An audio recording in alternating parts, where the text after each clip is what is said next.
Good morning. It's a pleasure to be here this morning, and I consider it a privilege and an honor that I can share my thoughts and ideas with you, and hopefully all these things will be ultimately from God and will serve some purpose. It's been interesting studying and sort of helping to bring together some of these things in my own life, some of the things that I've thought about but never really paid that much attention to. I'd like to also extend a welcome to all the visitors that are here this morning, and I hope that you can feel at home and worship with us. A couple of weeks ago, I was reading an article online about a subject that's almost considered taboo nowadays. And as far as the article was concerned, it was actually a well-written article for being online. A lot of stuff is just kind of, since everyone's able to do it, it's just you get tons and tons of stuff out there. And it was actually a fairly well-written article, and I agreed with most of the things that it said. But when it got to the end, it felt like it was sort of missing something foundational. It was a lot of good ideas all put together, but there didn't seem to be a lot of, meat to it. It didn't seem like the author was really drawing from anything. He was just kind of compiling a bunch of good ideas. And I had the thought while I was reading it, when I got to the end, I was like, someone really ought to rewrite this article and draw from something specific and put some authority behind this article, because there were good ideas. And I briefly thought about doing it myself, and then I decided that I didn't really have the time, and I didn't really feel like putting the time and effort into it, and so I figured, well, I'll file that away, and if I'm ever asked to share something, I'll pick that. And then shortly after that, Harvey called me and asked if I'd share a message, so I felt kind of responsible to follow through with that, since I sort of made that promise to myself. So that's what I'm going to talk about. The subject of the article, it was talking about masculinity. And it was basically making the argument that there's a difference between toxic masculinity, as you see it in the world today, and real true masculinity, real men. And like I said, there wasn't a lot of foundation behind that. It was just a bunch of good ideas about why that's the case, but there wasn't really any good reason why that should be the case. And so I want to talk about that a little bit, and I think it's important to define some of these things a little more clearly than sometimes maybe we do as a group. Some of these things we take for granted just because we kind of know what they are. But I think there's this thing in society where society starts to change the definition of things very slowly. And it kind of creeps in on us. Unless we continually go back and figure out what God actually intended, it's easy to sort of accept those new definitions that society imposes on us. And after a little bit, we either believe something that's completely wrong, or we really don't know why something is wrong in the first place, because we don't really have anything to pull from. So that's what I would like to do this morning, is to look at what it means to be a real man, or what true masculinity is by God's definition. And I think that gives us a little bit of a foundation to build off of when we're talking about all the things that comes out of that. And I'm not throwing off femininity as something that's not needed. I think they're very closely related to each other, and in a lot of ways they overlap each other. But I want to focus specifically on this, and someone else can focus on femininity at some other time. So, like I had already said, first of all, I'm going to thank John for sharing his method of putting together an outline by coming up with a structure first. It actually works pretty well, and so I'm taking a page out of his book for that. My first point is masculinity demoted. As I had said, society has taken a lot of definitions, a lot of things that were a certain way, and they've subtly changed the meaning of those things. And we end up with things that don't quite work the way they're supposed to. So society's definition of masculinity, I think, by looking around, has kind of changed. It's become more or less one-dimensional. And it goes in different directions, sort of, but sort of the overruling parts of how they define that is that, men should suffer in silence. They shouldn't seek any kind of comfort or tenderness. They should only show emotions of bravery or anger. And above all, you should never depend on anyone else, because that's a sign of weakness. And regardless of what you're doing, always come out on top. And a few years ago, I came across a fitness group that's kind of how they promoted their fitness. It was more or less focused on men, but that's kind of what they promoted. It was this tough, overruling, kind of overbearing, always winning, always coming out on top, always succeeding in some way, shape, or form. It was a very hardcore kind of thing. And I did some of their exercises for a while, and it made me feel good. I felt like a man, getting out there and doing it, regardless of how painful it was. It didn't matter, just get out and do it. There was an article in Psychology Today that I came across. It said the consequence of this kind of messaging is boys who become men who are emotionally blunt and who may find it hard to connect with others, particularly their girlfriends or wives, if they're heterosexual. In most cases, these messages will make it difficult for men to have a good relationship with their partners. But in the worst of cases, it can transform into rage and, unfortunately, murder. So that was their take on this idea of what manliness is. Another thing that has kind of come out over the last number of years is in sort of society, you see it portrayed in movies and in stories and all those sorts of things, men are sort of portrayed as this big bumbling idiot that don't know anything, and the women have to come to the rescue. And I think that's kind of a alternative way to view this. You don't like the kind of stereotypical definition of what a man is, so you kind of take on this form of it, and the whole idea starts to get messed up. And then we come to the topic of toxic masculinity, and I've been hearing a lot about that lately. And the way that kind of comes through is you have these masculine traits that are exaggerated in a really narcissistic way. So you completely suppress the emotions. You have an appearance of hardness all the time. There's violence to show power, and you just need to man up, stop being wimpy, no pain, no gain. And that's kind of it takes the sort of the stereotypical idea of what a man's supposed to be, and it takes all the feeling and all the humanness out of it, and it turns it into something that becomes violent and hard, and frankly doesn't fit in society very well. I think that there's a place to be physically fit and mentally fit, and I've pursued some of that in my own life just as a way of sort of staying young, maybe you would say. But there's something, it brings some clarity to mind whenever you exercise a little, whether it's your body or your mind. And I think those things are good. I think God created our bodies to be exercised, to do something. I think where the problem lies is that society has started to throw off some of the need for morals, and they've started to disassemble our structure for how we behave and respond to each other. And that results in some big problems. We no longer have the lines to define where behaviors have gone bad, where things have become inappropriate, because we've gotten rid of those moral laws that drive our humanness, our behaviors. So things start to get a little fuzzy. We no longer have a standard for what it means to be human. We're just a different kind of animal now. We're part of the animal kingdom, and we've lost that identity, or we're beginning to lose that identity. So when you take those things into consideration, then masculinity and femininity can be anything that I define them to be, personally. I can make them into anything. And when that's the case, then toxic masculinity becomes any kind of behavior from a man that I don't agree with. So if you're doing something that I disagree with, regardless of what it is, I can call it toxic because it doesn't fit my definition of what I think that a man should behave like. So going back to the physical and mental fitness, there's some people that are really good at that. But they've left their spiritual fitness go completely to pieces, or left it go completely.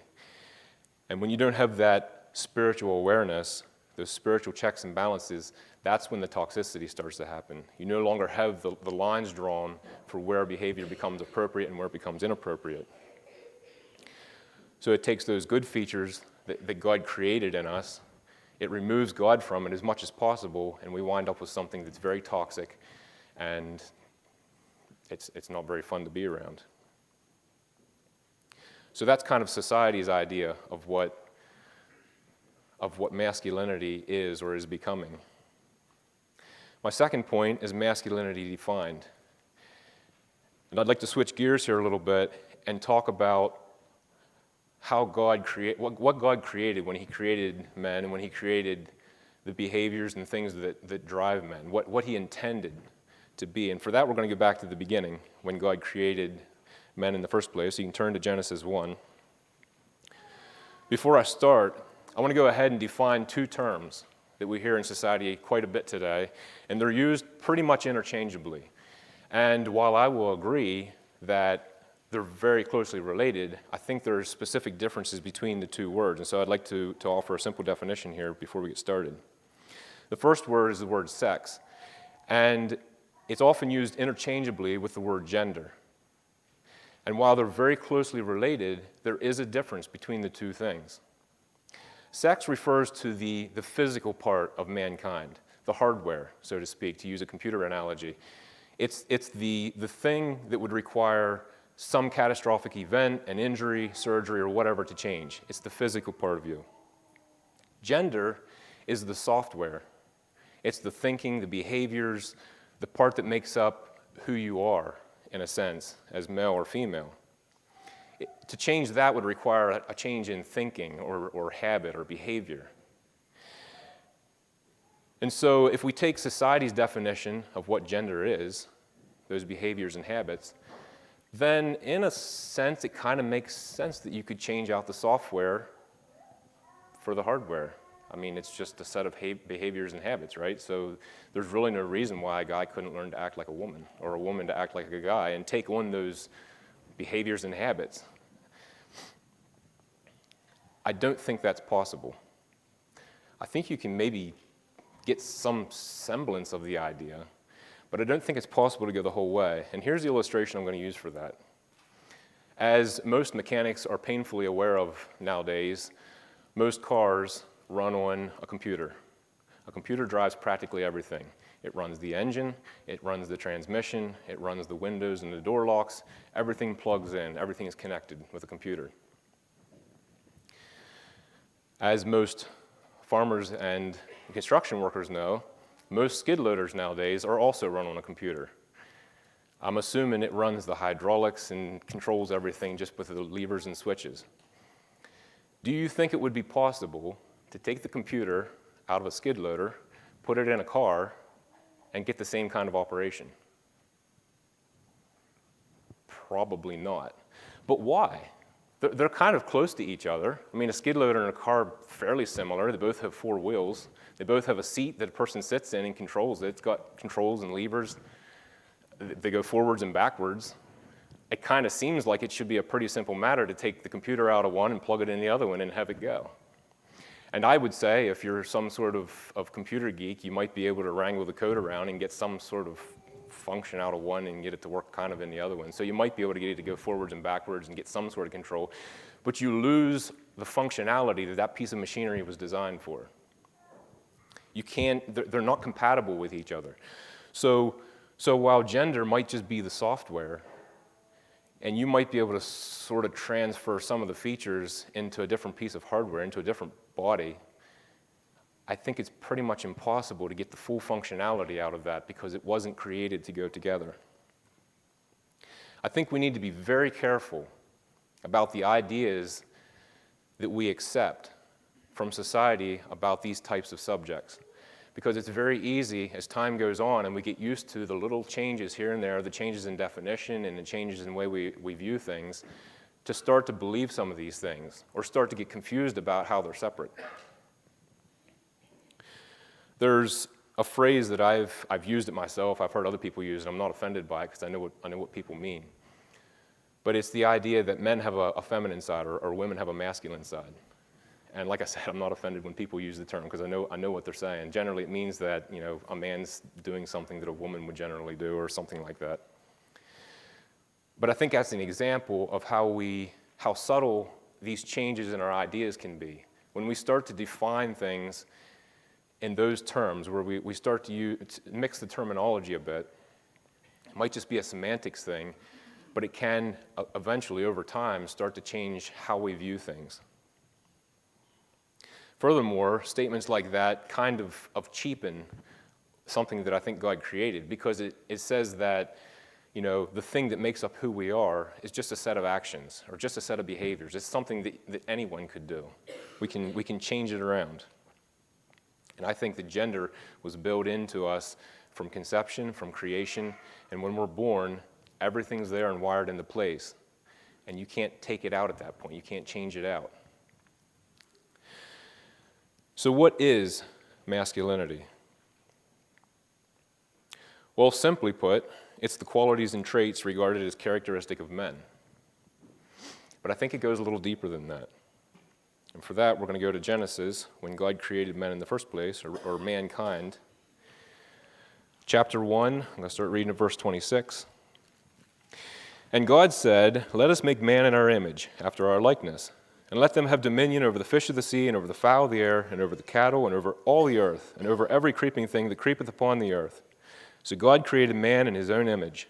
In the image of God created he him, male and female created he them. And God blessed them, and God said unto them, "Be fruitful and multiply, and replenish the earth and subdue it, and have dominion over the fish of the sea, and over the fowl of the air, and over every living thing that moveth upon the earth." And God said, "Behold, I have given you every herb-bearing seed, which is upon the face of all the earth, and every tree in the which is the fruit of a tree yielding seed. To you it shall be for meat, and to every beast of the earth, and to every fowl of the air, and to everything that creepeth upon the earth, wherein there is life, I have given every green herb for meat." And it was so. And God saw everything that he had made, and behold, it was very good. So God created man, and there's a couple of things that I'd like to pull out of here to notice. In the first part of verse 26, it says, "Let us make man in our own image, after our own likeness." God created us in his image. And I think one of the important things to realize is that God was the creator. We are the creation, which automatically means that God is at the top of everything. Everything that we see, everything that we think, everything that we are, God is above that because God created that. He goes on in verse 27. So God created man in his own image. In the image of God, he created him. Male and female created he them. We're all part of this thing called mankind. Whether you're male or female, we're all part of mankind. God created us all equal in terms of that, in terms of creation. We're all equal. Women weren't created in the likeness of men. They were created in the likeness of God, the same as men were created in the likeness of God. So in terms of creation, we're all the same. And finally, in terms of creation, we have this unique position of being part of the creation, but above the creation. In verse 28,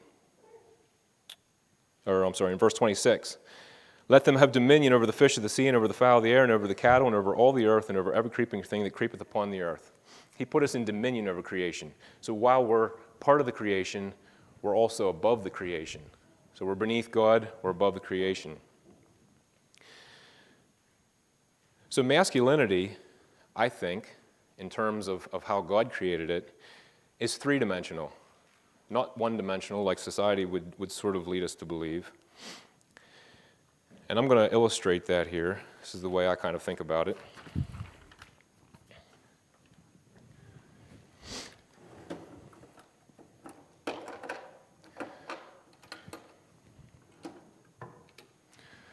So like we see here, we have God at the top.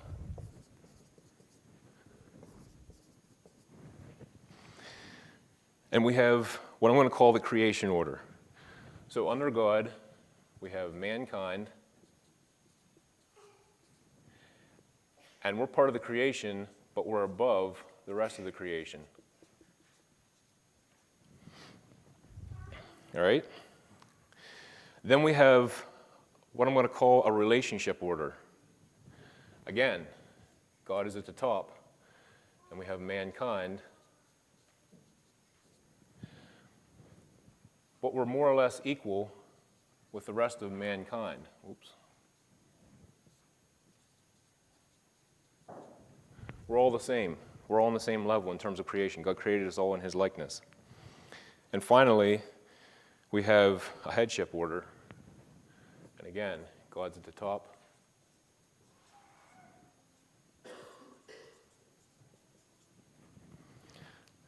That's sort of how I think about it. So whatever our definitions are for masculinity or femininity, they have to fit into those, what I'm going to call those three paradigms, those three completely different ways of thinking. And whatever our definition ends up being, if it doesn't work in one of them, then there's a problem. We need to go back and sort something out. So whatever definition we come up with has to fit into all three of those categories. So we have a relationship to God, we have a relationship to mankind, and we have a relationship to creation. So let's talk about our relationship to God. How does masculinity relate to God? For that, let's go to Romans chapter 13, familiar passage here.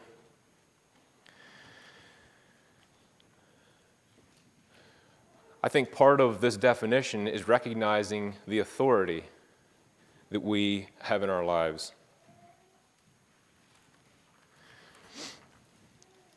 Chapter 13 of Romans, I'll read the first two verses. Let every soul be subject unto the higher powers, for there is no power but of God. The powers that be are ordained of God.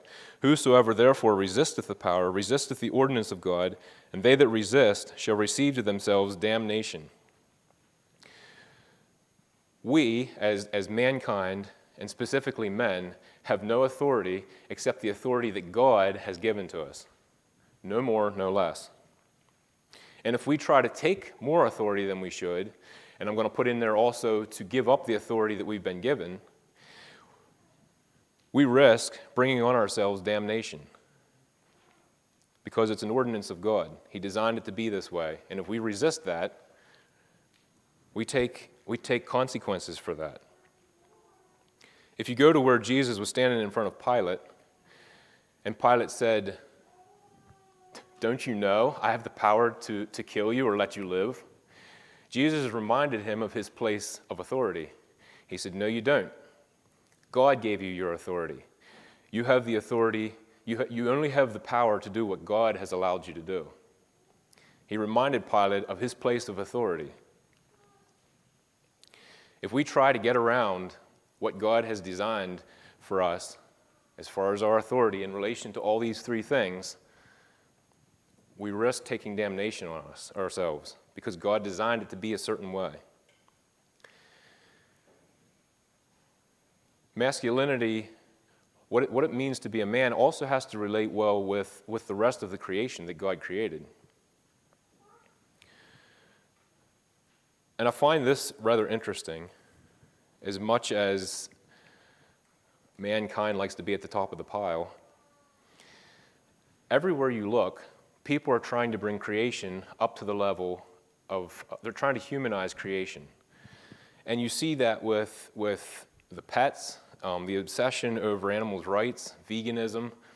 It's all a way of trying to put us on an equal plane as the rest of creation. Whether intentionally or not. And I'm not saying that having pets is wrong. I'm not saying it's wrong to love your pets or have a special diet for whatever reason or whatever. I'm not saying those things are wrong in their place. But there's a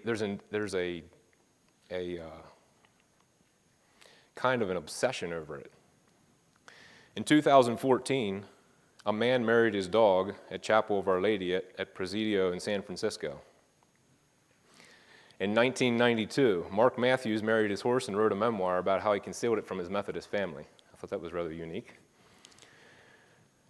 We see these kinds of things going on, and we sort of laugh, but it's kind of a serious thing. And it's not new. If you go clear back to the Old Testament when God was handing out the law, he has some very specific laws about our relationship to animals and creation. So there was strange things going on clear back then. It's not a new thing. In the New York Times, there was an article entitled Humans or Animals, Let's Get Over It. And basically the idea of the article was we spent way too much time trying to prove that we're not squirrels, that we're not some sort of animal, the difference is just in how we perceive the world that we're in, our self-awareness and our intelligence. You know, we look at them different. We're all the same. We just have a different view of how the world works. And I think a lot of this thinking comes from making our starting point evolution. We've taken God completely out of it. We've said that everything came from nothing. And so in the sense of evolution, we are all equal. We all came from the same slime somewhere, and there's really no difference between me and, you know, a rhinoceros somewhere, except I think I'm a little better looking than a rhinoceros. But we've lost our respect of what creation actually is because we've taken the Creator out of it. I think that God has created us with an obligation to creation, in addition to the placement of where we're at. And if you go back to Genesis in chapter 2, he says in verse 15 of chapter 2, and the Lord God took the man and put him in the Garden of Eden to dress it and to keep it. So he gave us an obligation and a responsibility to take care of his creation. We're still supposed to remain in dominion over it, but we're also supposed to respect it because he made it, it's special, and he gave us a place to take care of it and to keep it. And masculinity has a relationship to the rest of mankind. We have a responsibility to our fellow man, our brothers and sisters. We were given responsibilities. In Romans 13, we were reading about the authority there. And if you go on and look at the rest of the passage there, it goes on to talk about the authority that God has given our leaders, our president, our kings, the people that are over us in authority. We all have a certain amount of authority just because we're mankind, just because we were created for a certain place. But then each one of us has different kinds of authority depending on where we're at in relation to each other. Some of us are fathers. We have a certain amount of authority over our children. We have a certain amount of authority if we're in some place in our church or have some obligations or responsibilities. We have a certain amount of responsibility that goes with that. And I think that both as men and women, we've been given a responsibility to those other people to respect the authority that God has given them. And if you go to verse 8, chapter 13, it says, "Owe no man anything but to love one another, for he that loveth another hath fulfilled the law." We owe a debt of gratitude and a debt of love to every brother and sister that we come in contact with. And I don't mean just in our church necessarily, but everywhere, anywhere you might go in the world, we owe love to those people because we were created equal with those people. And sometimes I will admit it's not very fun or not very pleasant to show love to certain kinds of people because they've allowed themselves to get to a point that's not very nice. But we owe them that because God commanded it and because God created them. So I believe by looking through these things, that the foundational thing that defines what masculinity really is, what it means to be a godly man, it's the authority that was given to us by God. It's the responsibility to care for and take care of the things that God created. And it's an obligation to show brotherly love and respect to all other members of mankind. And I think if we start there as a foundation and build all the other things off of that, a lot of things are going to make a lot more sense. And my last point is masculinity defended. Why is it so important? Why is it important to get this right? Why is it important to have a good definition for what some of these things are? First and foremost, masculinity was created by God. He created men and he created the thing that drives them. And that by itself makes it important because God created it. But I think to try to eliminate or minimize what God created does a disservice to God and his creation. It's disrespectful because it essentially says that what he created is not very good, and we could have done a better job maybe. And second, if we accept the godless ideas that society pushes on us, after a while, we're not going to be just living in a broken creation. We're not going to have a creation that we're a part of because we'll have no context for what it actually means to be a part of a creation. When we get God out of when we remove God from the picture, there's really no reason left for anything. None of it makes sense.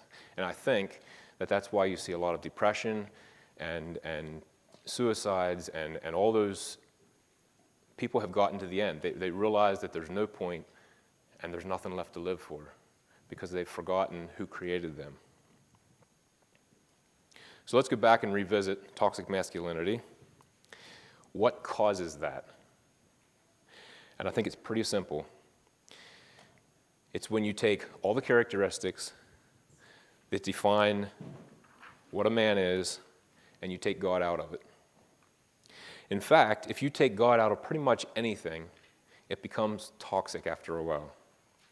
So then we see violent aggression, lack of empathy, sort of an emotional constipation in society where you've taken God out of all these things and all the good things that God created us to be become toxic because there's no lines anymore, there's no boundaries, there's nothing to drive the appropriate behaviors that we need to have.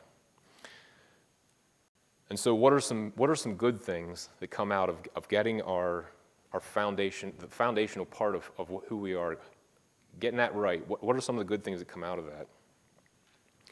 And so I would like to share a short list of things that I think make masculinity real. And some of these overlap with femininity as well. I mean, I think they play equally in both. But I think these things, if we as men get these things right, you'll be a real man the way God intended you to be. Honesty. You fulfill your commitments, or you don't make commitments that you can't fulfill. You're truthful, and you can count on that. You can count on those kinds of people. Empathy. You can identify with the feelings and the emotions around you and can show an appropriate response to those people and their emotions. And I'll just say that men don't show emotions the same way women do. It just doesn't work that way. And I think in some way that was created that way. But it doesn't mean that we have to ignore those things and try to pretend like they don't exist. I think we still need to show the proper response to those emotions, whatever they may be. And I think that's where we see a lot of the toxicness when you see men saying things like, I see men saying things like this to their children and their wives, like, oh, stop it, get over it, get over yourself, man up, get tough, toughen up or whatever. There's a place to not let things get out of hand, but we also have to remember that we don't have the same emotional response to things as what other people do, and we have a responsibility to respond to that in a correct way. So while we might not show emotion the way that someone else does, we have a responsibility to show the proper response to that emotion. True men have integrity. They're true to what they believe, regardless of where they're at, regardless of who's watching. They're always going to behave in the same way. They're timely with their behaviors. They have respect. They know their place, they know the place of the people around them, and they respect that and protect that, and make sure that those lines and those boundaries stay in place. They have authority because God gave them that authority. They don't take any more authority than God gave them, and they assume all the authority that God gave them. They don't try to shrug it off. They take responsibility for that. But they use it in a God-fearing way. Just because I have authority over my children doesn't mean I get to abuse them. Just because I have authority over creation doesn't mean I get to take advantage of it and abuse it in bad ways. True godly men are protective. And society has taken that to mean that you fight for what's right, and you get violent if you have to. And I think that's missing the point a bit. I think that protective nature refers to standing up and defending the attributes of God, what God's original intent is for all of us and all of creation.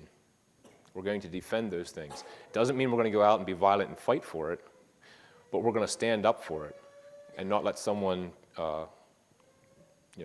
disregard those things. And finally, true men take responsibility. They take ownership for the result of whatever they're involved in, whether that's good or bad. They're not going to minimize their part that they have to play in that. They take full responsibility for it. That's a short list. I think there's many, many more things that help to define what masculinity really means in a man. And here's a couple of questions that I've asked myself many times over the last months and years as I've thought about this subject and what God intends for me. And I'm just going to read them off, think about them, don't answer them out loud. But how you answer these questions sort of helps to show you where you stand and maybe some areas that maybe need improving. Do you blame your wife, your family, your friends, your church, your community, everyone around you for why you are the way you are? It's the way my dad always was. Me and my brothers, we always did it this way. It's the way it goes, It's the area that I grew up in. It's just how I am.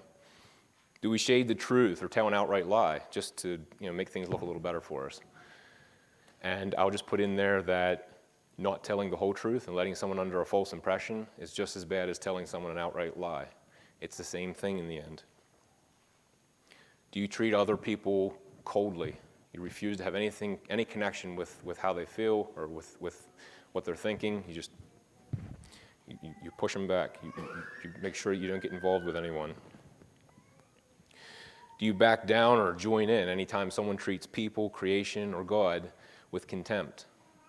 It's easy to just kind of disappear whenever the conversation turns, or sometimes to join in, even just by laughing along. True masculinity builds community, it builds strong families. It's stability that provides that foundation for true security in families, churches, and communities. I think that God-fearing, truly masculine men, the way God intended it to be, will be appropriate leaders. And masculine men will be able to fulfill the purpose that God created them to fulfill. Is there any response to the message?